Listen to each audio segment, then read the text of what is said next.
ಕಳೆದ ತರಗತಿಯಲ್ಲಿ ಆರ್ಥಿಕ ಚಕ್ರ ಮತ್ತು ಆರ್ಥಿಕ ಚಟುವಟಿಕೆ ಬೇರೆ ಬೇರೆ ವಿಚಾರಗಳು ಅಥವಾ ವಿಷಯಗಳು ಅಂತೇಳಿ ನಾನು ತಿಳಿಸಿದ್ದೆ. ಈಗ ಈ ಎರಡು ವಿಚಾರಗಳ ಬಗ್ಗೆ ನಾವು ಸವಿಸ್ತಾರವಾಗಿ ತಿಳಿದುಕೊಳ್ಳೋಣ. ಆರ್ಥಿಕ ಚಕ್ರ ಅಂದರೇನು, ಆರ್ಥಿಕ ಚಟುವಟಿಕೆ ಅಂದ್ರೇನು ಅಂತ ನಾವು ಮೊದಲನೇದಾಗಿ ನೋಡೋಣ. ಈಗ ಆರ್ಥಿಕ ಚಕ್ರ ಅಥವಾ ಎಕನಾಮಿಕಲ್ ಸೈಕಲ್. ಈ ಎಕನಾಮಿಕಲ್ ಸೈಕಲ್ ಆರಂಭ ಆಗೋದೆ ಸರಕು ಮತ್ತು ಸೇವೆಗಳ ಉತ್ಪಾದನೆಯ ಮೂಲಕ. ಸ್ನೇಹಿತರೆ, ಈ ಸರಕು ಮತ್ತು ಸೇವೆಗಳು ಉತ್ಪಾದನೆ ಆಗೋದೇ ಇಲ್ಲ ಅಂತ ಹೇಳಿದ್ರೆ ನಾವು ಈ ಆರ್ಥಿಕ ಚಕ್ರದ ವಿಚಾರದ ಬಗ್ಗೆ ತಿಳಿಯುವಂತಹ ಅವಶ್ಯಕತೆನೇ ಇಲ್ಲ. ಈ ಬೇಸಿಕ್ ಅಂದ್ರೆ ಆರ್ಥಿಕ ಚಕ್ರದ ಬೇಸೆ ಈ ಸರಕು ಮತ್ತು ಸೇವೆಗಳು. ಈ ಸರಕು ಮತ್ತು ಸೇವೆಗಳು ಉತ್ಪಾದನೆಯಾದ ನಂತರ ಇವುಗಳನ್ನು ಅನುಭವಿಸುವಂತಹ ಅನುಭೋಗಿಗಳು ಅತಿ ಮುಖ್ಯ. ಮೊದಲನೇ ಬೇಸು ಸರಕುಗಳು ಮತ್ತು ಸೇವೆಗಳು, ಎರಡನೆಯ ಹಂತ ಅನುಭೋಗಿಗಳು. ಈ ಇಬ್ಬರು ಅನುಭೋಗಿಗಳಿದ್ರೆ ಮಾತ್ರ ಈ ಸರಕು ಸೇವೆಗಳನ್ನು ಉತ್ಪಾದನೆ ಮಾಡೋದಕ್ಕೆ ಸಾಧ್ಯ. ಹಾಗಾಗಿ ಈ ಅನುಭೋಗಿಗಳು ಮತ್ತೆ ಸರಕು ಮತ್ತು ಸೇವೆಗಳ ನಡುವೆ ನೇರವಾದಂತಹ ಸಂಬಂಧ ಇದೆ. ಈ ಸರಕು ಮತ್ತು ಸೇವೆಗಳು ಉತ್ಪಾದನೆ ಆಗ್ತವೆ. ಉತ್ಪಾದನೆಯಾದಂತಹ ಸರಕು ಮತ್ತು ಸೇವೆಗಳನ್ನ ಅನುಭೋಗಿಗಳು ಅನುಭವಿಸ್ಬೇಕು. ಒಂದ್ ವೇಳೆ ಉತ್ಪಾದನೆಯಾದಂತಹ ಸರಕು ಮತ್ತು ಸೇವೆಗಳನ್ನ ಅನುಭವಿಸೋದಕ್ಕೆ ಯಾರೂ ಇಲ್ಲ ಅಂತ ಹೇಳಿದ್ರೆ ಆ ಸರಕು ಸೇವೆಗಳ ಉತ್ಪಾದನೆ ವೇಸ್ಟ್ ಅಂತ ನಾವು ಹೇಳ್ಬೋದು. ಸೊ ಈಗ ಈ ಸರಕು ಮತ್ತು ಸೇವೆಗಳು ಜೊತೆಗೆ ಇವುಗಳನ್ನ ಅನುಭವಿಸುವಂತಹ ಅನುಭೋಗಿಗಳು ಇದ್ದಾರೆ. ಈ ಸರಕು ಮತ್ತು ಸೇವೆಗಳು ಇದ್ದಾರೆ. ಈ ಸರಕು ಸೇವೆಗಳನ್ನ ಯಾರು ಉತ್ಪಾದನೆ ಮಾಡಬೇಕು? ಉತ್ಪಾದಕರು ಉತ್ಪಾದನೆಯನ್ನ ಮಾಡಬೇಕು. ಅಂದ್ರೆ ಈಗ ಇಲ್ಲಿ ಸರಕು ಮತ್ತು ಸೇವೆಗಳನ್ನ ಉತ್ಪಾದನೆ ಮಾಡುವಂತಹ ವ್ಯಕ್ತಿ ಉತ್ಪಾದಕರು. ಆಯ್ತಾ? ಈ ಉತ್ಪಾದಕರು ಯಾರು ಅಂತ ಹೇಳಿದ್ರೆ ಈ ಸರಕು ಮತ್ತು ಸೇವೆಗಳನ್ನ ಉತ್ಪಾದನೆ ಮಾಡುವಂತಹ ವ್ಯಕ್ತಿಗಳು.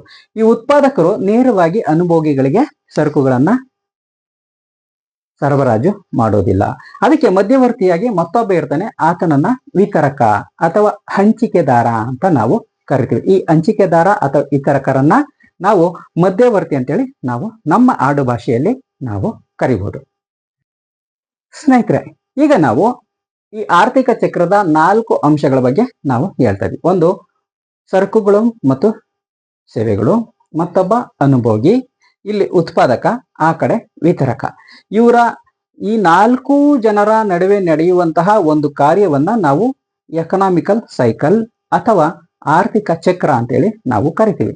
ಈಗ ಅನುಭೋಗಿ ಇದ್ದಾನೆ, ಉತ್ಪಾದಕ ಇದ್ದಾನೆ, ಸರಕು ಮತ್ತು ಸೇವೆಗಳಿದ್ದಾವೆ, ಅದ್ರ ಜೊತೆಗೆ ವಿತರಕ ಇದ್ದಾನೆ.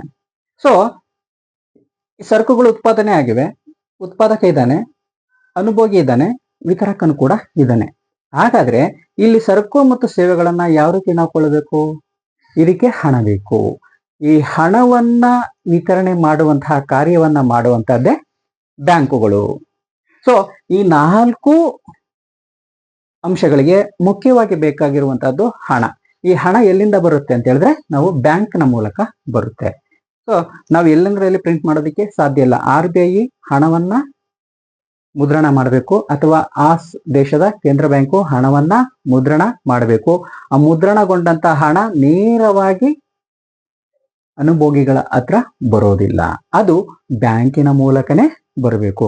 ನಿಮ್ಗೆ ಸರ್ಕಾರಕ್ಕೆ ಕೊಟ್ಟರು ಕೂಡ ಅದು ಸರ್ಕಾರನು ಕೂಡ ನೇರವಾಗಿ ಅನುಭೋಗಿಗಳ ಬಳಿಗೆ ಹಣವನ್ನ ಕೊಡೋದಿಲ್ಲ, ಬ್ಯಾಂಕಿನ ಮೂಲಕನೇ ಹಣವನ್ನ ಸಪ್ಲೈ ಮಾಡಲಾಗುತ್ತೆ. ಈಗ ಮಧ್ಯವರ್ತಿಯಾಗಿ ಈ 4 ಜನರ ಮಧ್ಯವರ್ತಿಯಾಗಿ ಬ್ಯಾಂಕು ಕೆಲಸವನ್ನ ಮಾಡ್ತಾ ಇದೆ. ಆರ್ಥಿಕ ಚಕ್ರ ಅಂತ ಹೇಳಿದ್ರೆ ಹಣಕ್ಕೆ ಸಂಬಂಧಪಟ್ಟಂತಹ ವಿಷಯ. ಇಷ್ಟೇ ಸಿಂಪಲ್. ಹಣ ಇಲ್ಲ ಅಂತ ಹೇಳಿದ್ರೆ ಆರ್ಥಿಕ ಚಕ್ರ ನಡೆಯೋದಕ್ಕೆ ಸಾಧ್ಯನೇ ಇಲ್ಲ. ಹೇಳ್ಬೇಕಂತ ಹೇಳಿದ್ರೆ ನಿಮ್ಗೆ ಡಿಜಿಟಲ್ ಕರೆನ್ಸಿ ಆಗಿರ್ಬೋದು ಅಥವಾ ಮುದ್ರಣಗೊಂಡಿರುವಂತಹ ಕರೆನ್ಸಿ ಆಗಿರ್ಬೋದು, ಇದನ್ನ ಹಣ ಅಂತೇಳಿ ನಾವು ಕರಿತೀವಿ. ಸೊ ಹಣ ಮಧ್ಯವರ್ತಿಯಾಗಿ ಕೆಲಸವನ್ನ ಮಾಡ್ತದೆ ಈ 4 ಜನರ ನಡುವೆ. ಈಗ ಸರಕು ಮತ್ತು ಸೇವೆಗಳಿದಾವೆ. ಈ ಸರಕು ಮತ್ತು ಸೇವೆಗಳನ್ನ ಉತ್ಪಾದನೆ ಮಾಡೋರು ಯಾರು? ಉತ್ಪಾದಕ. ಆ ಉತ್ಪಾದಕ ಕೇವಲ ಒಬ್ಬನೇ ಆ ವಸ್ತುಗಳನ್ನ ಉತ್ಪನ್ನ ಮಾಡೋದಕ್ಕೆ ಸಾಧ್ಯ ಇಲ್ಲ, ಮತ್ತೆ ಕಾರ್ಮಿಕ ಉತ್ಪನ್ನ ಮಾಡಬೇಕು. ಆ ಕಾರ್ಮಿಕ ಯಾರು? ಅನುಭೋಗಿ. ಅನುಭೋಗಿ ಉತ್ಪಾದನೆ ಅಂದ್ರೆ ಕಾರ್ಖಾನೆಗಳಲ್ಲಿ ಕೆಲಸವನ್ನ ಮಾಡಿ ಸರಕು ಮತ್ತು ಸೇವೆಗಳನ್ನ ಉತ್ಪಾದನೆ ಮಾಡ್ತಾನೆ. ಈತ ಯಾರು ಉತ್ಪಾದಕ ಇದ್ದಾನೆ, ಆತ ಈ 4 ಅಂಗಗಳಿದೆಯಲ್ಲ, ಉತ್ಪಾದನಾ ಅಂಗಗಳು, ಆ 4 ಅಂದ್ರೆ ಭೂಮಿ, ಶ್ರಮ, ಬಂಡವಾಳ ಮತ್ತು ಸಂಘಟಕ ಇದ್ದಾನಲ್ಲ, ಆ ಸಂಘಟಕನೇ ಉತ್ಪಾದಕ. ಈ ಉತ್ಪಾದಕ ಈ 3 ಉತ್ಪಾದನಾಂಗಗಳನ್ನ ಒಗ್ಗೂಡಿಸಿ ವಸ್ತುಗಳನ್ನ ಉತ್ಪಾದನೆ ಮಾಡ್ತಾನೆ. ಆ ಉತ್ಪಾದನೆ ಮಾಡಿದಂತ ಶ್ರಮಿಕರಿಗೆ ಕೂಲಿಯನ್ನ ಕೊಡ್ತಾನೆ, ಅಂದ್ರೆ ವೇತನವನ್ನ ನೀಡ್ತಾನೆ. ಈ ಉತ್ಪಾದಕ ಅಂದ್ರೆ ಬ್ಯಾಂಕು ಉತ್ಪಾದನೆಗೆ ಹಣವನ್ನ ಸಪ್ಲೈ ಮಾಡುತ್ತೆ. ಆ ಹಣದಲ್ಲಿ ಸರಕು ಮತ್ತು ಸೇವೆಗಳನ್ನ ಈ ಉತ್ಪಾದಕ ಉತ್ಪಾದನೆ ಮಾಡ್ತಾನೆ, ಅದರ ಸಂಘಟಕ ಉತ್ಪಾದನೆಯನ್ನ ಮಾಡ್ತಾನೆ. ಇಲ್ಲಿ ಶ್ರಮವನ್ನು ವಹಿಸುವಂತಹ ಕಾರ್ಮಿಕರಿಗೆ ಹಣದ ರೂಪದಲ್ಲಿ ವೇತನವನ್ನ ನೀಡ್ತಾನೆ, ಅವರೇ ಅನುಭೋಗಿಗಳು. ಅಂದ್ರೆ ಸಮಾಜದಲ್ಲಿ ಪರಿಪೂರ್ಣ ಉದ್ಯೋಗವನ್ನ ನಾವು ನೋಡೋದಿಕ್ಕೆ ಸಾಧ್ಯ ಇಲ್ಲ. ಆರ್ಥಿಕತೆಗೆ ಪ್ರಮುಖವಾಗಿ ಅಲ್ಪ ಪ್ರಮಾಣದ ನಿರುದ್ಯೋಗ ದರ ಇರಬೇಕು ಅಂತೇಳಿ ನಾವು ಅರ್ಥಶಾಸ್ತ್ರದಲ್ಲಿ ನಾವು ಹೇಳ್ತೀವಿ. ಅದೇ ರೀತಿ ಇಲ್ಲಿ ಕೆಲಸವನ್ನ ಮಾಡುವಂತಹ ಶ್ರಮಿಕ ವೇತನದ ರೂಪದಲ್ಲಿ ಹಣವನ್ನ ಪಡಿತಾನೆ. ಆ ಹಣ ಮತ್ತೆ ಬ್ಯಾಂಕಿಗೆ ಹೋಗುತ್ತೆ. ಅಂದ್ರೆ ಉತ್ಪಾದಕ ನೇರವಾಗಿ ಹಣವನ್ನ ಶ್ರಮಿಕನಿಗೆ ನೀಡೋದಿಲ್ಲ, ಬ್ಯಾಂಕಿನ ಮೂಲಕ ಮತ್ತೆ ವಾಪಸ್ ಶ್ರಮಿಕನಿಗೆ ನೀಡ್ತಾನೆ. ಸೊ ಇಲ್ಲಿ ಮತ್ತೊಬ್ಬ ವಿತರಕ ಇದಾನಲ್ಲ, ಈ ವಿತರಕನೂ ಅಷ್ಟೇ ಈ ಉತ್ಪಾದಕನ ಬಳಿ ಸರಕು ಮತ್ತು ಸೇವೆಗಳನ್ನ ಪರ್ಚೇಸ್ ಮಾಡ್ತಾನೆ. ಆ ಪರ್ಚೇಸ್ ಮಾಡಿ ಹಣವನ್ನ ಬ್ಯಾಂಕಿನ ಮೂಲಕ ಉತ್ಪಾದಕನಿಗೆ ಕೊಡ್ತಾನೆ. ಆಯ್ತಾ? ಈ ಸಂಪನ್ಮೂಲವನ್ನ ಅಂದ್ರೆ ಸರಕು ಮತ್ತು ಸೇವೆಗಳನ್ನ ಅನುಭೋಗಿಗೆ ನೇರವಾಗಿ ಕೊಡ್ತಾನೆ. ಅಂದ್ರೆ ಯಾರು ವಿತರಕ ನೇರವಾಗಿ ಕೊಡ್ತಾನೆ. ಸೊ ಈ ಅನುಭೋಗಿ ಇದನ್ನಲ್ಲ, ಈ ಅನುಭೋಗಿ ಈ ವಿತರಕನಿಗೆ ನೇರವಾಗಿ ಹಣವನ್ನ ಕೊಟ್ಟು ವಸ್ತುಗಳನ್ನ ಖರೀದಿ ಮಾಡಬಹುದು, ಅಥವಾ ಡಿಜಿಟಲ್ ಮೂಲಕ ಅಥವಾ ಹಣದ ಮೂಲಕ ವಸ್ತುಗಳನ್ನ ಖರೀದಿ ಮಾಡಬಹುದು. ಇಲ್ಲಿ ಹಣ ಮಧ್ಯವರ್ತಿಯಾಗಿ ಕೆಲಸವನ್ನ ಮಾಡ್ತದೆ. ಆದ್ರೆ ಈ ಸರಕು ಮತ್ತು ಸೇವೆಗಳು ಮತ್ತೆ ಉತ್ಪಾದಕರ ನಡುವೆ ಮಧ್ಯವರ್ತಿಯಾಗಿ ಕೆಲಸವನ್ನ ಮಾಡೋನು ವಿತರಕ. ಆದ್ರೆ ಈ 4 ಅಂಗಗಳ ನಡುವೆ ಕೆಲಸವನ್ನ ಮಾಡೋದು ಹಣ. ನೀವು ಎಲ್ಲೇ ಹೋದ್ರೂ ಕೂಡ ಒಂದು ಸರಕು ಮತ್ತು ಸೇವೆಗಳನ್ನ ಹೊರತುಪಡಿಸಿದ್ರೆ ಉತ್ಪಾದಕ, ವಿತರಕ ಮತ್ತೆ ಅನುಭೋಗಿ ಅಥವಾ ಶ್ರಮಿಕ ಇವರು ಹಣವನ್ನ ಒಂದು ಮಧ್ಯವರ್ತಿಯ ಕೆಲಸವನ್ನ ಮಾಡೋದಕ್ಕೆ ಉಪಯೋಗಿಸ್ತಾರೆ. ಅಂದ್ರೆ ವಿನಿಮಯ ಮಾಧ್ಯಮವಾಗಿ ಉಪಯೋಗಿಸ್ತಾರೆ. ಇಲ್ಲಿ ಇದನ್ನ ನಾವು ಆರ್ಥಿಕ ಚಕ್ರ ಅಂತ ನಾವು ಕರಿತೀವಿ. ಆರ್ಥಿಕ ಚಕ್ರ ನಡೆಯೋದಬೇಕಾದ್ರೆ ಪ್ರಮುಖವಾಗಿ ಏನಿರ್ಬೇಕಂತ ಹೇಳಿದ್ರೆ ಹಣ. ಅದು ಮುದ್ರಣಗೊಂಡಿರುವಂತಹ ಹಣನಾದ್ರೂ ಆಗಿರ್ಬೋದು ಅಥವಾ ಡಿಜಿಟಲ್ ರೂಪದಲ್ಲಿರುವಂತಹ ಹಣನಾದ್ರೂ ಕೂಡ ಆಗಿರ್ಬೋದು. ಇದು ನಾವು ಆರ್ಥಿಕ ಚಕ್ರ ಅಂತ ನಾವು ಕರಿತೀವಿ. ಹಾಗಾದ್ರೆ ಆರ್ಥಿಕ ಚಟುವಟಿಕೆ ಅಂದ್ರೆ ಏನು? ಸಿಂಪಲ್. ಆರ್ಥಿಕ ಚಟುವಟಿಕೆ ಅಂದ್ರೆ ಸರಕು ಮತ್ತು ಸೇವೆಗಳನ್ನ ಉತ್ಪಾದನೆ ಮಾಡುವಂತಹ ಒಂದು ವಿಷಯ ಅಷ್ಟೇ. ಇಲ್ಲಿ ಹಣ ಮಧ್ಯವರ್ತಿಯಾಗಿ ಕೆಲಸವನ್ನ ಮಾಡೋದಿಲ್ಲ. ಕೇವಲ ವಸ್ತುಗಳನ್ನ ಉತ್ಪಾದನೆ ಮಾಡುವಂತಹ ಒಂದು ಚಟುವಟಿಕೆನ ನಾವು ಆರ್ಥಿಕ ಚಟುವಟಿಕೆ ಅಂತ ನಾವು ಕರಿತೀವಿ. ಈಗ ಆರ್ಥಿಕ ಚಟುವಟಿಕೆಗಳ ಬಗ್ಗೆ ನಾವು ಕಳೆದ ತರಗತಿಯಲ್ಲಿ ನೋಡಿದ್ವಿ. ಆರ್ಥಿಕ ಚಟುವಟಿಕೆ ಅಂತ ಹೇಳಿದ್ರೆ ಪ್ರಮುಖವಾಗಿ 4 ಅಂಶಗಳ ಬಗ್ಗೆ ನಾವು ತಿಳಿಸಿದ್ವಿ. ಒಂದು ಉತ್ಪಾದನೆ. ಉತ್ಪಾದನೆ ಅಂದ್ರೆ ಸರಕು ಮತ್ತು ಸೇವೆಗಳನ್ನ ಉತ್ಪಾದನೆ ಮಾಡೋದು. ಮತ್ತೊಂದು ಅನುಭೋಗ, ಅಂದ್ರೆ ಯಾರು ಅನುಭೋಗಿ ಇರ್ತಾನೆ ಅವನು ಈ ಸರಕು ಮತ್ತು ಸೇವೆಗಳನ್ನ ಉಪಯೋಗಿಸೋದು. ಆಯ್ತಾ? ಈ ಸರಕು ಮತ್ತು ಸೇವೆಗಳಂದ್ರೆ ನಿಮ್ಗೆಲ್ಲ ಗೊತ್ತಿರುವ ಹಾಗೆ ಸರಕುಗಳು ಗೋಚರ ವಸ್ತುಗಳು, ಸೇವೆಗಳು ಅಗೋಚರ ವಸ್ತುಗಳು. ಇವುಗಳನ್ನ ಅನುಭೋಗಿ ಉಪಯೋಗಿಸೋದು. ತನಗೆ ಯಾವ ಸರಕುಗಳು ಮತ್ತು ಸೇವೆಗಳು ಉಪಯೋಗಕ್ಕೆ ಬರುತ್ತೋ ಆ ಸರಕು ಮತ್ತು ಸೇವೆಗಳನ್ನ ಕೊಂಡು ಅಥವಾ ಪರ್ಚೇಸ್ ಮಾಡಿ ಆತ ಆ ಅನುಭೋಗವನ್ನ ಅನುಭವಿಸ್ತಾನೆ. ಆಯ್ತಾ? ನೆಕ್ಸ್ಟ್ ವಿನಿಮಯ. ಈ ಸರಕು ಮತ್ತು ಸೇವೆಗಳನ್ನ ಗ್ರಾಹಕರಿಗೆ ನೀಡುವಂತಹ ಒಂದು ಕೆಲಸ ಅಷ್ಟೇ ಇದು ವಿನಿಮಯ ಅಂತ ಹೇಳಿದ್ರೆ. ಕಳೆದ ತರಗತಿಯಲ್ಲಿ ಕೂಡ ನಾನು ಹೇಳಿದ್ದೀನಿ. ನೆಕ್ಸ್ಟ್ ಹಂಚಿಕೆ. ಈ ವಿನಿಮಯ ಮತ್ತೆ ಹಂಚಿಕೆ ಇದೆಯಲ್ಲ, ಇದು ಸ್ವಲ್ಪ ಡಿಫ್ರೆನ್ಸ್. ನಿಮ್ಗೆ ಒಂದೇ ತರದ ಅರ್ಥ ಬಂದ್ರೂ ಕೂಡ ಇಲ್ಲಿ ವೇರಿಯೇಷನ್ ನಾವು ನೋಡ್ಬೋದು. ಈ ವಿನಿಮಯ ಅಂತ ಹೇಳಿದ್ರೆ ಸರಕು ಮತ್ತು ಸೇವೆಗಳನ್ನ ಪರಸ್ಪರ ಬದಲಾವಣೆ ಅಂದ್ರೆ ಹಣಕ್ಕೆ ಬದಲಾವಣೆ ಮಾಡ್ಕೊಳ್ಳೋದು.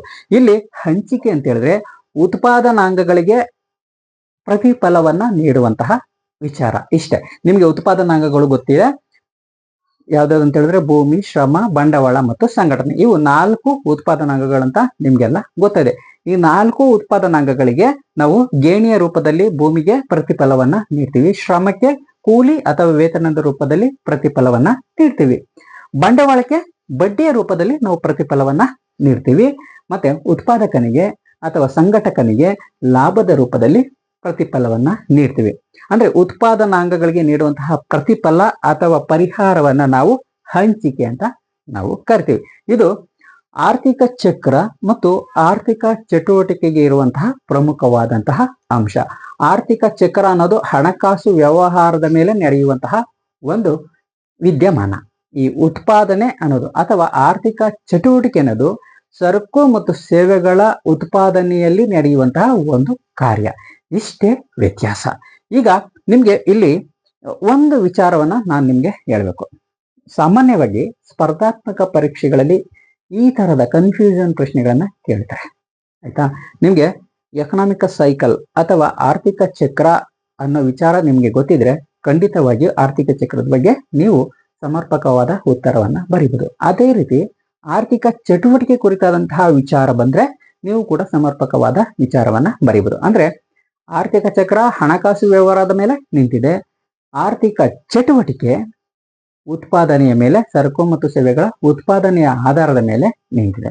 ಆರ್ಥಿಕ ಚಕ್ರ ಹಣಕಾಸು ವ್ಯವಹಾರ, ಆರ್ಥಿಕ ಚಟುವಟಿಕೆ ಸರಕು ಮತ್ತು ಸೇವೆಗಳ ಉತ್ಪಾದನೆಯ ಅಂಶದ ಆಧಾರದ ಮೇಲೆ ನಿಂತಿದೆ.